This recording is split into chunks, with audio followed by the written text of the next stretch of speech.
Orlando made the NBA Finals last year and then made a bunch of moves this year, but not the only team in the Southeast Division to make some changes heading into the 2009-2010 season. Hey, how are you folks? Jason Horowitz, glad to be with you here on CBSSports.com. It's a preview of the Southeast Division, and to help me do that, we bring in CBSSports.com's NBA columnist Ken Berger, CBS Sports' Ian Eagle, 16-year veteran with the New Jersey Nets as well, calling all the action for New Jersey. Let's get into the Southeast Conference, guys. And Orlando is where you start because they made the finals and then made the big splash trading for Vince Carter.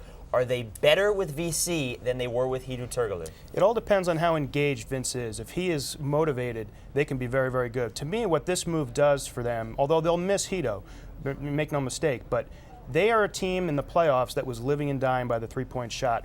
Adding a scorer like Vince Carter, they don't have to do that anymore. Ken, they're going for broke. That's very clear. The Orlando Magic felt that they needed to switch it up just a bit, did not want to pay Turkoglu the long-term big bucks. They're going to miss Turkoglu, though, late in fourth quarters where he was a hero time and time again. Vince Carter, I certainly know what he brings to the table. He still has the ability to be a game changer, and he doesn't have the added responsibility of being the man. Dwight Howard will shoulder that role. So, with that said, I think Carter fits in. Stan Van Gundy is going to be asking him to play a whole lot more defense than he's been accustomed to playing. And Brandon Bass, one of those pickups that maybe isn't getting the big headlines, I think he becomes a bigger key than people may think for the Orlando Magic, a bruiser on the inside, and do a little bit of the dirty work for the Magic. Ian, you've seen a lot of Vince Carter, as you just pointed out. Do you think he and Dwight Howard will mesh well together? Oh, yeah. Yeah, I don't see that being an issue whatsoever. Vince is not a selfish player. Vince also recognizes that he had his time as a superstar in this league, and the ego, while you might think is very large, it's really not. He's a pretty humble guy, and I think he's ready to see Dwight Howard blossom into the superstar that we all believe he already is. Howard will put up huge numbers again. I think Howard will benefit from Vince's experience as well. I like that pairing, even personality-wise. I think that's going to mesh very well. Ken, I think we're all in agreement that Orlando is the top part of the Southeast Division, maybe the top team in the Eastern Conference. Who's next in this division? You know, I think probably if you look at a team that's improved the most, probably Atlanta, and has learned from playoff experience in the past. They're a very interesting team. They had Jamal Crawford, who initially I wasn't sure where he was going to fit, but you put a guy there who can score. He can't defend, but he can either play the point or the two, be a guy that comes off the bench, much like Jason Terry in Dallas has made a mark for himself as that sixth man. I think Jamal Crawford could do that in Atlanta. They have too much talent in Atlanta not to be taken seriously. The issue with them will be the potential drama Mike Woodson has to deal with. A lot of egos on that team, only one basketball.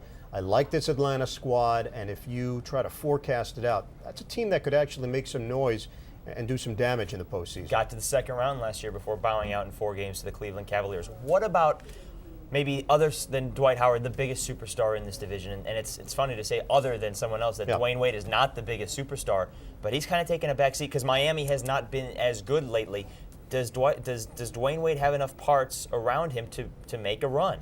This year, no. But what Miami has is, much like Cleveland, they are planning for 2010. Yep. They're going to make the playoffs this year. They're too good not to and too experienced.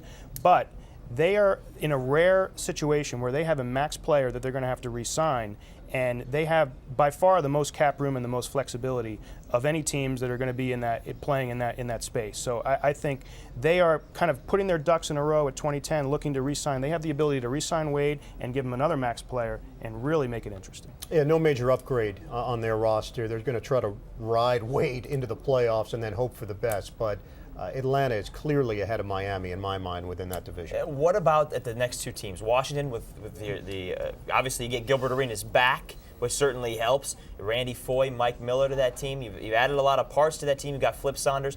Is Washington next? Is Washington ready to get back into this playoff thing? And where is Charlotte in all of this? Erase last season from their memory bank for Washington. On paper, yes, they are ready. And if you start trying to slot teams in the playoffs, in my mind, Washington very well could sneak in the Eastern Conference. Arenas appears to be serious on many levels, not joking around nearly as much. I think for Randy Foye, this was a career revival move for him. You might actually see an NBA player now flourish with the Washington Wizards. Flip Saunders, they'll be well coached.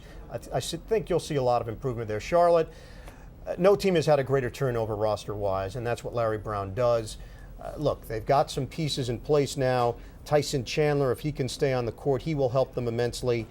With that said, I just don't see enough improvement to be a contender within their division, let alone within the conference. Larry Brown certainly has got his hands full with this team. Ken, let's do what we do with every division, the awards, the preseason accolades, the biggest acquisition inside the division, most improved player, and your biggest rookie impact. Who are they? Biggest acquisition, Vince Carter. I think he makes a huge difference for Orlando, bringing another scorer in there.